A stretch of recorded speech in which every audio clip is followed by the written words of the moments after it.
नमस्कार दोस्तों, मैं आप सबका उन्नति एस्ट्रोवाला के YouTube चैनल पर हार्दिक स्वागत करता हूं। आज मैं आपके साथ गुरु यानी जुपिटर इन डिफरेंट हाउसेस, गुरु का अलग अलग भाव में क्या रिजल्ट मिलता है, या आप ये कह सकते हैं कि गुरु का अलग अलग राशियों में क्या रिजल्ट हमको मिल सकता है। देखिए, मैं आपको यहाँ पर एक चीज़ क्लियर कर देना चाहता हूँ। ये आज मैं चौथा प्लेनेट ले रहा हूँ। इससे पहले सूर्य, चंद्र, मंगल मैं आपको बता चुका हूँ। जब मैं ये ग्रहों के बारे में भाव या राशियों का रिजल्ट बताता हूँ, मैंने वहाँ पर बहुत ही क्लियर बोला हुआ है कि मैं ये सब वैदिक और भृगुनंदी नाड़ी दोनों के कंसेप्ट लगा के बताता हूँ। तो मान लीजिए, अगर किसी का गुरु प्रथम भाव में बैठा हुआ है या गुरु किसी का मेष राशि में बैठा हुआ है, तो जो वैदिक से प्रैक्टिस करते हैं उनको वो वैदिक वाली प्रैक्टिस के हिसाब से उनको प्रथम भाव लेना है, और जो भृगुनंदी नाड़ी से प्रैक्टिस करते हैं उनको जो मैं वीडियो में बोलता हूँ वो गुरु का मेष राशि में रिजल्ट लेना है। तो आइए दोस्तों, हम शुरू करते हैं कि गुरु अलग अलग भाव में या गुरु अलग अलग राशियों में क्या रिजल्ट देगा। देखिए, हम जब ज्योतिषी का काम करते हैं तो गुरु चाहे वो वैदिक का करे, चाहे केपी का करे, चाहे भृगुनंदी नाड़ी का करें, चाहे न्यूमरोलॉजी से करें, एक जो गुरु के बारे में हमारी धारणा है या गुरु से जब हम प्रेडिक्शन देते हैं तो हम ये बोलते हैं कि गुरु का रोल जहाँ पर भी इन्वॉल्व हो जाता है वो एक ब्लेसिंग का काम करता है। वो उस कारक तत्व को एक्सपेंड करता है, यानी उस पे अच्छी चीज़ों की दृष्टि या अच्छी चीज़ों से वहाँ से मिलने की जो हमारे जीवन में संभावना होती है, हम गुरु की पोजीशन से देख सकते हैं। आप ये भी कह सकते हैं कि गुरु कभी किसी का नुकसान नहीं करता। अगर वो गुरु किसी का नुकसान करेगा तो वहाँ पर आप ये देखिएगा कि कुछ मैलेफिक इफेक्ट या वहाँ पर गुरु की अनकंफर्टेबल पोजीशन होगी। फिर भी गुरु गुरु ही होता है, और ये एस्ट्रोलॉजी प्रेडिक्शन करने वाले की एनर्जी के ऊपर डिपेंड करता है। अगर वो वहाँ पर बहुत ही अच्छी चीज़ों के प्रेडिक्शन देता है या उसकी जो थॉट प्रोसेस है वो पॉजिटिव है, तो अवश्य ही उसको पॉजिटिव रिजल्ट भी मिलेगा। तो मेरा जो एस्ट्रोलॉजी के अंदर काम करते हुए जो समय हुआ है, उस समय के हिसाब से मैंने देखा है जो गुरु के किसी भाव से नेगेटिव रिजल्ट लोग बाकी और वीडियो में या मैं बाकी और प्रैक्टिशनर से सुनता हूँ, वो भी जातकों को मुझे नहीं मिलते हुए दिखे। क्योंकि हो सकता है कि उन्होंने एनर्जी जो वहाँ पर नेगेटिव एनर्जी के साथ वो बात बोली हो, लेकिन अगर ज्योतिषी और जिसका वो चार्ट है जातक दोनों ही पॉजिटिव एनर्जी में विश्वास करते हैं या पॉजिटिव ही बातें करते हैं, तो उनको मैंने पॉजिटिव रिजल्ट मिलते हुए देखा है। हाँ, ये हो सकता है कि कोई और इस वीडियो को सुनेगा वो मेरी बात से सहमत नहीं होगा। इसका मतलब वो सहमत नहीं होगा तो वहाँ पर उसकी और मेरी एनर्जी दोनों की डिफरेंस होगी। ये एक छोटा सा विशेष जो कंसेप्ट है एस्ट्रोलॉजी के अंदर। देखिए, मेरे YouTube चैनल पर चाहे मिनिमम लोग आते हो, किसी और के चैनल पर मैक्सिमम लोग मिलते हों। हाँ, ये हो सकता है कि उनको वहाँ पर वो एनर्जी अट्रैक्ट करती होगी। मेरे जो इस कंसेप्ट को सुनने के लिए वो लोग आएंगे वो कम आएंगे, क्योंकि ऐसी एनर्जी वो कम लोगों की होगी। ये एक मेरा सिंपल सा मानना है, क्योंकि मेरी जो एनर्जी है, जो मेरे चार्ट में जो एनर्जी है या जो मेरे कर्मा हैं, वो मेरा ऐसा मानना है कि वो केतु से स्टार्ट होते हैं। वैसे तो मैं केतु को पहले बताता हूँ, लेकिन इस वीडियो में इस वीडियो में नहीं, इस वीडियो सीरीज़ के लास्ट में ही मैं वो केतु की चीज़ें आपको बताऊँगा, क्योंकि अभी तक मैंने केतु को पहले शुरू किया है। तो अभी आप इतना ही याद रखिए कि गुरु जो है वो ब्लेसिंग है, गुरु जो एक्सपेंशन है, गुरु जो है वो प्योरिटी है, गुरु जो है ट्रुथ है, गुरु जो है लॉयल्टी है, और गुरु डेडिकेशन है, और गुरु सात्विक भी है नेचर से। तो मान लीजिए अगर गुरु किसी का प्रथम भाव में बैठा हुआ है, पहले मैं वैदिक की बात कर रहा हूँ, आज जब भी पहला सेंटेंस बोलूँगा वैदिक से बोलूँगा, उसके प्रथम भाव से, फिर उसी को मैं चेंज करूँगा भृगुनंदी नाड़ी में राशि के हिसाब से। अगर मान लीजिए गुरु किसी का प्रथम भाव में बैठा हुआ है तो वो जातक को दो तरह से रिजल्ट दे सकता है। अगर जातक की पॉजिटिव एनर्जी होगी तो उसको पॉजिटिव ही रिजल्ट मिलेंगे। अगर उसकी एनर्जी कहीं पर भी नेगेटिव होगी तो उसको नेगेटिव रिजल्ट मिलेंगे। कैसे? या तो वो नास्तिक हो सकता है या वो स्पिरिचुअल हो सकता है।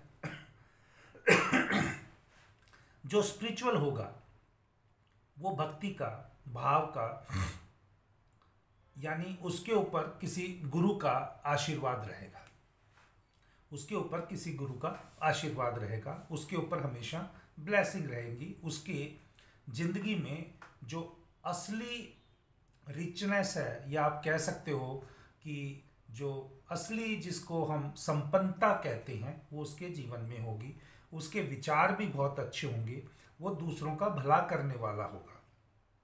यहीं पर अगर वो नास्तिक कैटेगरी का होगा, उसका सारा एफर्ट अपने तरफ लगेगा, वो जिंदगी में झूठ भी बोलेगा, और अपने फायदे के लिए, चाहे वो एस्ट्रोलॉजी हो, चाहे उसका अपना खुद का ऑरा हो, वो उनको ही वहाँ पर अपने से ही सीमित रखेगा।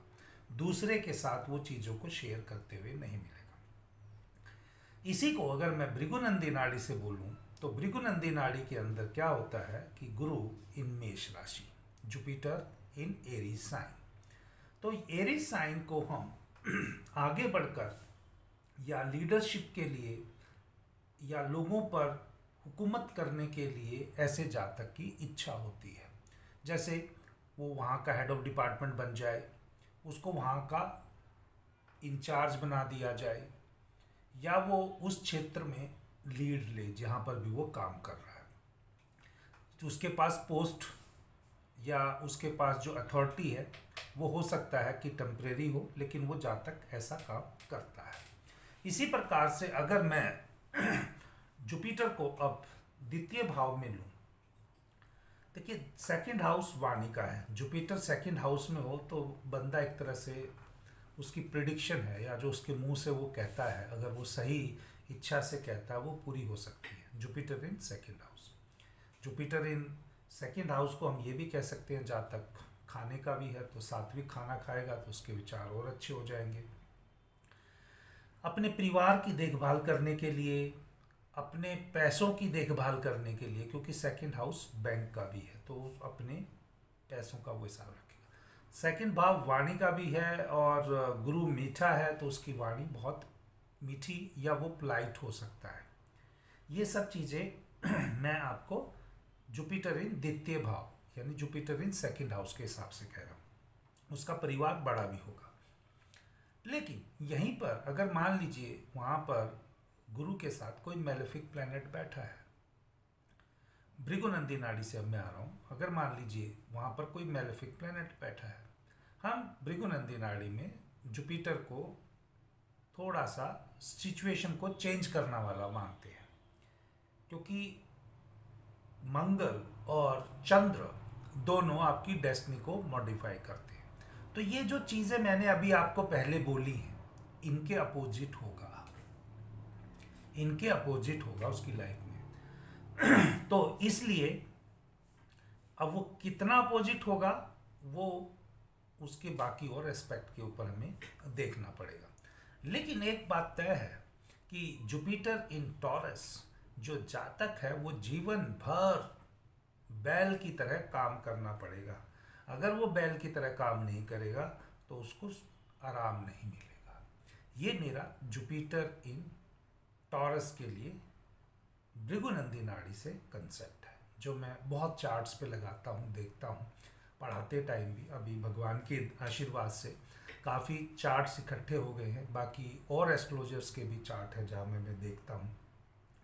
और हम बाकी भी वैसे प्रैक्टिस करते हैं, उस हिसाब से ये चीज़ें मुझे सारी सही लगती हुई दिखाई दी है। जुपिटर इन थर्ड हाउस, वैदिक की बात करें तो ये थोड़ी सी जुपिटर के लिए सही पोजीशन नहीं मानी गई है, लेकिन यहाँ पर भी जुपिटर अगर बैठेगा तो जातक के साथ कुछ तो वो अच्छा करेगा। अब उसके साथ खुद का अच्छा ना करे तो उसके भाइयों का, उसके छोटे भाई बहनों का बहुत अच्छा करेगा।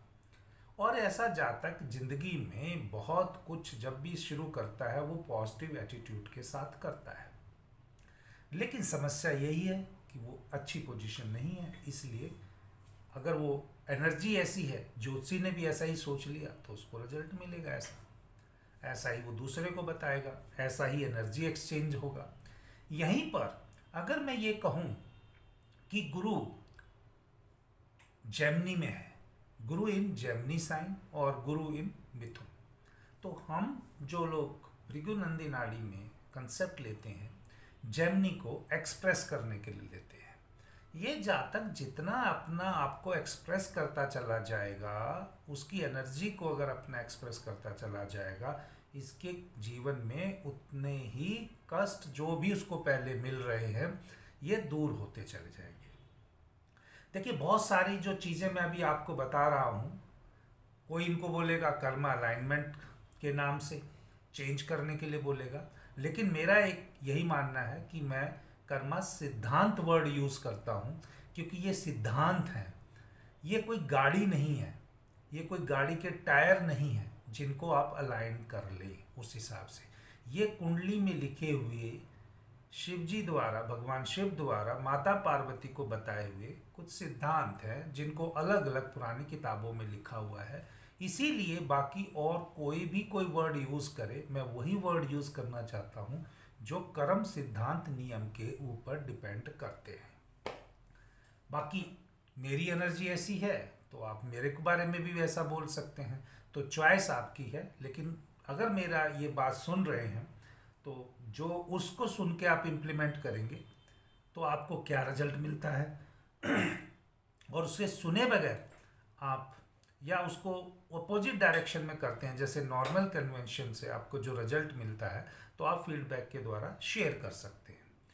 तो जुपिटर इन फोर्थ हाउस एक बहुत ही अच्छी पोजीशन है जिसको वैदिक में माना गया है, पर तभी ये मिलती है जातक अगर सात्विक हो, धार्मिक हो, स्पिरिचुअल हो, भजन कीर्तन करने वाला हो, उसके रिश्तेदार भी अमीर होती हैं, थोड़ा मोटा हो सकता है, तो गुरु वाला कंसेप्ट रहेगा, चाहे मदर फैमिली की साइड से हो या मदर का कोई रिश्तेदार हो। लेकिन जुपिटर इन कैंसर साइन, अगर मैं भृगुनंदी नाड़ी की बात करूं तो ऐसा जातक जो है वो केयरिंग वाला होगा। अगर वो केयरिंग से नहीं भटकता है और वो केयरिंग करता है तो उसको और सफलता जो मैंने अभी बोली है वो बढ़ती चली जाएगी। जुपिटर इन फिफ्थ हाउस, सात्विक, प्योर, पढ़ाई के मामले में वो चाहे जैसा मर्जी हो लेकिन टीचर उसको प्यार करेंगे। जुपिटर इन फिफ्थ हाउस, हाँ उसके इमोशंस हाई हो सकते हैं। अगर पंचम भाव को प्यार मोहब्बत की रिलेशनशिप के लिए या लव अफेयर्स के लिए भी कहा गया है तो ऐसा जातक डेडिकेटेड लवर हो सकता है, वो अपने ऐसे रिश्ते में लॉयल हो सकता है। वो जातक जो है थ्योरेटिकल सब्जेक्ट पढ़ने की बजाय ना प्रैक्टिकल सब्जेक्ट पढ़ेगा, ये भी एक वैदिक के हिसाब से हम कह सकते हैं। एक और चीज़ जो मैंने देखी है, जुपिटर इन फिफ्थ हाउस, अगर जातक की कोई मन्नत हो, जातक का कोई प्रेडिक्शन हो, तो ये ज्योतिषी होने के लिए भी और उसके अपने खुद की इच्छा के लिए भी एक पूरी स्थिति है, अच्छी स्थिति है। वो दूसरों को अगर कोई उपाय बताएगा वो भी काम कर जाएंगे। तो अगर हम जुपिटर को लियो साइन मिले, जुपिटर इन लियो साइन यानी सिंह राशि में, तो सिंह राशि जो है वो लीडरशिप की है, वो गवर्नमेंट से संबंधित है, वो डोमिनेटिंग है, राजा जैसी राशि है। तो ऐसा जातक जो है वो राजा के समान होगा, वो डोमिनेट भी करेगा और वो लीडरशिप भी करेगा ही करेगा। इसके बारे में मैं अभी भृगुनंदी नाड़ी से इतना ही बताऊंगा। जुपिटर इन 6th हाउस रोग, ऋण, रिपु, 6 प्रकार की जो रिपु हैं, षड रिपु जिनको हम बोलते हैं, उनको इंडिकेट करता है। तो जुपिटर अगर यहाँ रहेगा तो उसको इस टाइप की चीज़ों की संभावना से गुजरना पड़ेगा। अगर जातक जुपिटर इन वर्गो को मान ले, जुपिटर इन वर्गो भृगुनंदी नाड़ी के हिसाब से, कर्म सिद्धांत नियम के अनुसार से, तो ऐसे जातक जुपिटर इन वर्गो वाले को सारी उम्र अपनी नॉलेज को एक्वायर करते रहना चाहिए, कुछ ना कुछ नया चीज़ें सीखती रहनी चाहिए। तो ये जो अभी आपने पहले सुनी हैं चीज़ें, ये सब उसको नेगेटिव रिजल्ट नहीं देंगी। इसी प्रकार Jupiter in 7th house spouse का हाउस है, मैरिज का है, बिजनेसशिप का है, बिजनेस पार्टनर का हाउस है, आप कह सकते हैं। तो ये मिक्स रिजल्ट हो सकता है। कुछ लोगों को बिजनेस पार्टनर चीट कर सकते हैं, उनको बिजनेस में धक्का मिल सकता है, उनको अपने स्पाउस से भी धक्का मिल सकता है। धक्के का मतलब है कि अनस्टेबिलिटी रहे, या वो जो डिज़ायर है वो सब पूरी ना हो, या उनका पार्टनर या लाइफ पार्टनर या बिजनेस पार्टनर वो झूठ बोलता हो। ये जरूरी नहीं है कि वो ये सब मैंने जो अभी नेगेटिव चीज़ें बोली हैं ये हो, लेकिन जब हम वैदिक की बात करते हैं तो मैंने, या आप उस एनर्जी की बात करते हैं तो ये रिजल्ट्स को होते हुए देखा है। लेकिन जब आप भृगुनंदी नाड़ी की जुपिटर इन 7th हाउस या जुपिटर इन लिब्रा साइन अगर आप बात करें, मैंने ऐसा देखा है कि जातक जितना अपनी लाइफ में बैलेंस रहकर डिसीजन लेता है, सिचुएशन को बैलेंस रह के अनबायस्ड होके डिसीजन लेता है, तो ये जो पहले मैंने आपको वर्ड बोले हैं ये सब पॉजिटिव में रिजल्ट कन्वर्ट कर देते हैं। आप समझ लीजिए, जुपिटर अगर किसी का लिब्रा में है या जुपिटर किसी का 7th हाउस में है, यूं ही नहीं मिल जाता कुंडली में।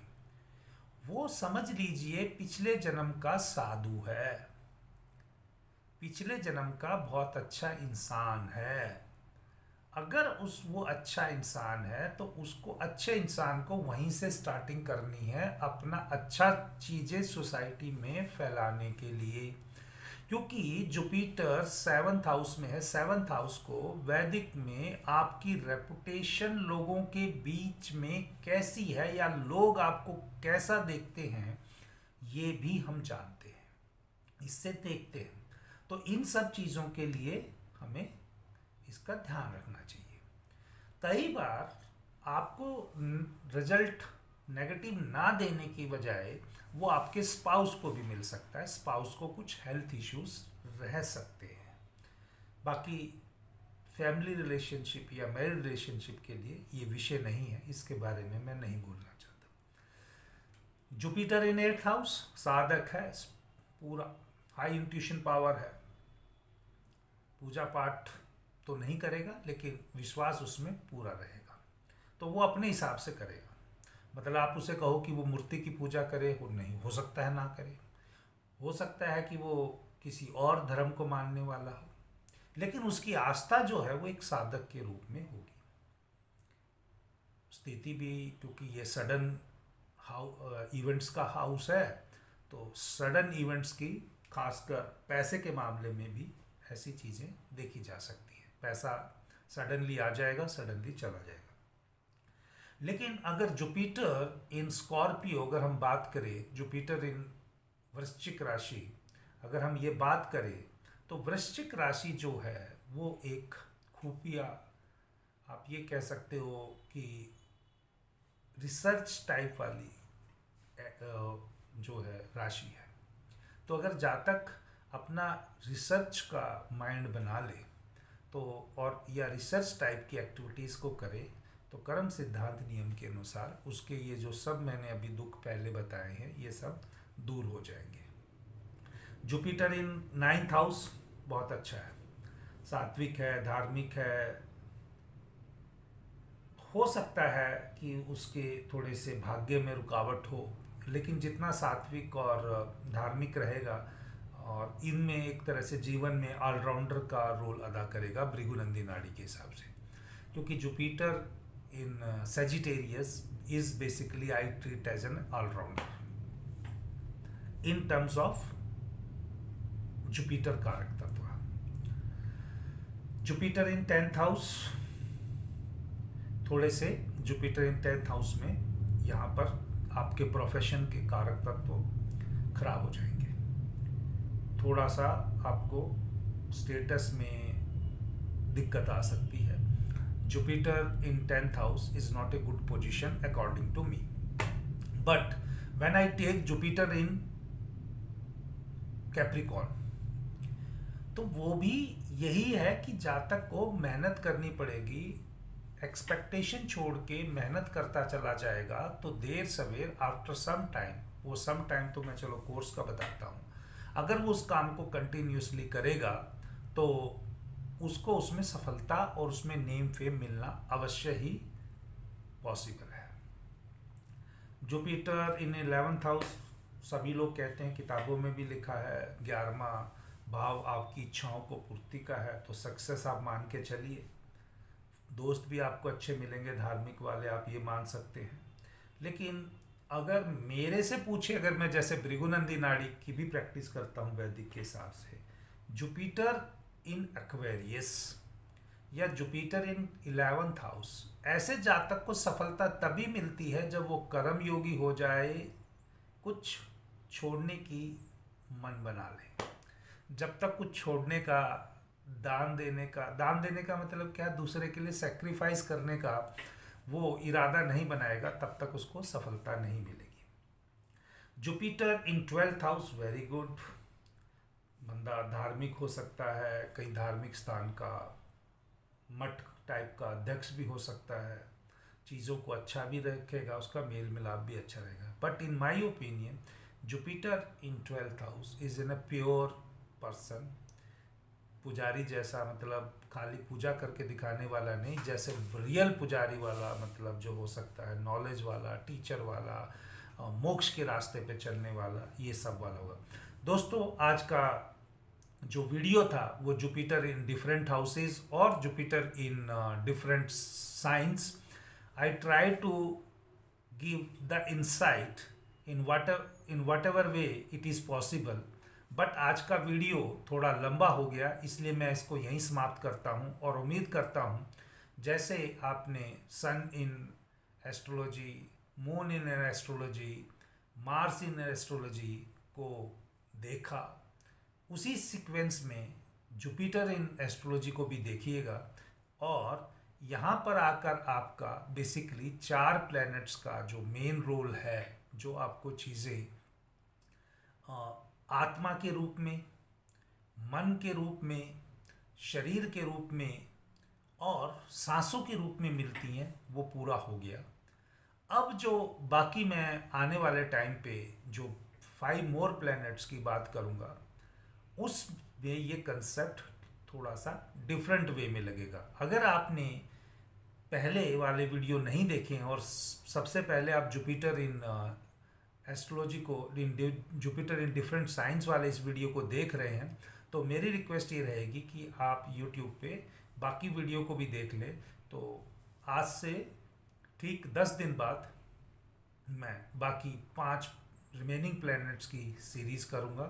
तो हफ्ते में मैं 2 वीडियो डालता हूँ डिपेंडिंग अपॉन इसके। तो अभी तक दिसंबर में ये स्टार्ट किया था, तो ये 4 वीडियो हो गए हैं। तो उम्मीद करता हूँ आपको ये पसंद आएंगे। अगर आपको पसंद आएंगे तो दोस्तों मेरे चैनल को सब्सक्राइब कीजिए, आपका प्यार ऐसे ही बना रहे, और अगर हो सके तो अपने दोस्तों में भी इसको आगे फॉरवर्ड कीजिएगा। जय श्री राम।